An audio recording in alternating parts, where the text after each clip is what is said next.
देखिए सुरभि जी, पहले तो मैं चंद्रशेखर जी को बताना चाहूंगा, उनको कानून का कुछ भी 1% भी ज्ञान नहीं है। महाराष्ट्र में जो धर्मांतरण कानून है उसमें आप मुझे बताइए, इस्लाम या क्रिश्चियनिटी के खिलाफ है कि वो जनरल कानून है? कोई भी धर्मांतर करना चाहेगा गलत तरीके से उसके खिलाफ है।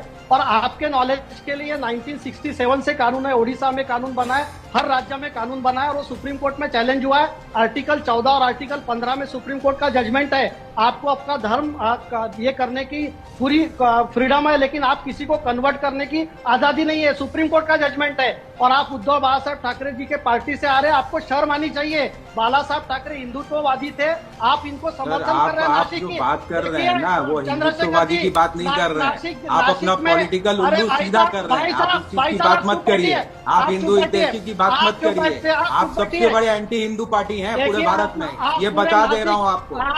और वो आपको इलेक्शन के रिजल्ट जो है वो कैसे मिलते हैं वो सबको मालूम है। इसी वजह से जो है वो हिंदू हितैषी बनने की आप फितरत में मत रहिए। आप सबसे पहले आपके सरकार के देखिए सुरभि जी, इनको चुप कराइए, इनको चुप कराइए। सुरभि जी, आप जब की घटना का ये समर्थन करेंगे, उसकी उत्तर आपको मिलेंगे।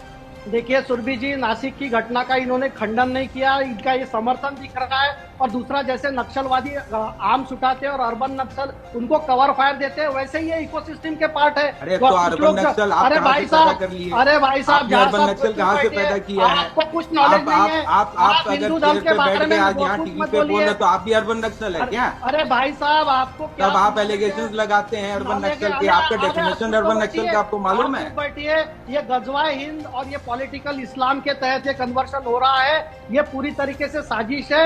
मैं तो मांग करता हूं कि आतंकवाद के नाम से ये धर्मांतरण को होना चाहिए और आतंकवाद की जो कलम है ये लोगों पे लगनी चाहिए, क्योंकि ऑर्गेनाइज क्राइम है, देश के खिलाफ क्राइम है, महिलाओं के खिलाफ क्राइम है, समाज के खिलाफ क्राइम है और इनको कड़ी से कड़ी सजा होनी चाहिए। और मैं आपको सुरभि जी और 2 चीजें बताऊंगा। अभी आज 8 दिन के बाद देखिए, ये जो लोग पकड़े गए ना टीम लीडर, इनके एजुकेशनल बैकग्राउंड निकाले जाएंगे कि कोई भाई इंजीनियरिंग ग्रेजुएट है, इसने MBA किया हुआ है, उसके परिवार के बारे में एक बताया जाएगा। फिर कोई वकील खड़े हो जाएंगे जो रेगुलर खड़े होते हैं, फिर अदालत में बोला जाएगा कि ये मुस्लिम है इसलिए टारगेट किया। आप शर्जील इमाम जो हिंदुस्तान का जो चिकन नेक कट करने की बात कर रहे हैं, उसके IIT और ये क्वालिफिकेशन दिखा के उसके बारे में सहानुभूति जनरेट करते हैं। इन लोगों को शर्म आनी चाहिए। महाराष्ट्र में धर्मांतरण कानून के खिलाफ क्यों बोल रहे थे? अगर आपको धर्म के बारे में, हिंदू धर्म के बारे में ये है तो आपके नेता ने तो, उद्धव जी ने तो समर्थन किया, आप क्यों यहाँ बैठ के उसके खिलाफ बात कर रहे हैं? आपने ना कानून पढ़ा है ना प्रावधान पढ़ा है। अरे आपको प्रावधान ही नहीं पता भाई, सुप्रीम कोर्ट में क्या चैलेंज हुआ है, सुप्रीम कोर्ट का क्या जजमेंट है, क्या बात कर रहे हैं आपको पता नहीं है। अरे भाई साहब, कोई नॉलेज नहीं है जो बात कर रहे हैं। आपकी पार्टी की हालत देखिए क्या हो गई है। समीर बाकरे जी, लेकिन इस वक्त अगर एनडीए की सरकार है सर, अगर एनडीए की सरकार महाराष्ट्र में है, आपके पास भी तो खुला मौका है ना सर, आप कानून में परिवर्तन करने के बाद फिर क्यों नहीं कर देते? अगर आप लोगों को वाकई में हिंदुओं की अगर इतनी वकालत करनी है या उनके लिए आपको स्टैंड लेना है तो सर आप खुल करके फिर स्टैंड लीजिए। आप ये कहिए कि नहीं, गाइडलाइंस हम लेकर के आ रहे हैं, हम ये कानून लाने पर हम विचार कर रहे हैं, हम और क्या क्या ऑप्शंस लेकर के आ सकते हैं, आप उसकी बात कीजिए।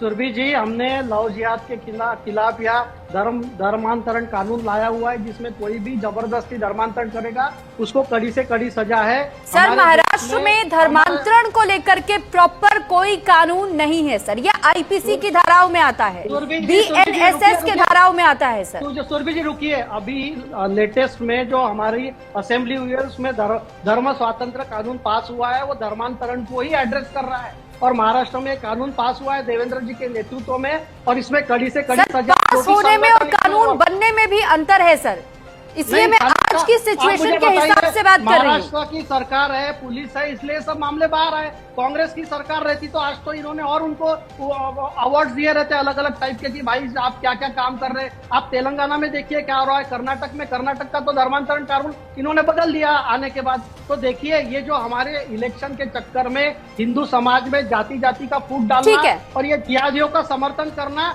ये अपोजिशन पार्टी को छोड़ देना चाहिए। भाई आप चुनाव जीते आ रहे, ठीक है, विनोद बंसल जी का रुख कर लेते हैं, ठीक है। ये देश के खिलाफ साजिश है, इसका खंडन कीजिए आप लोग।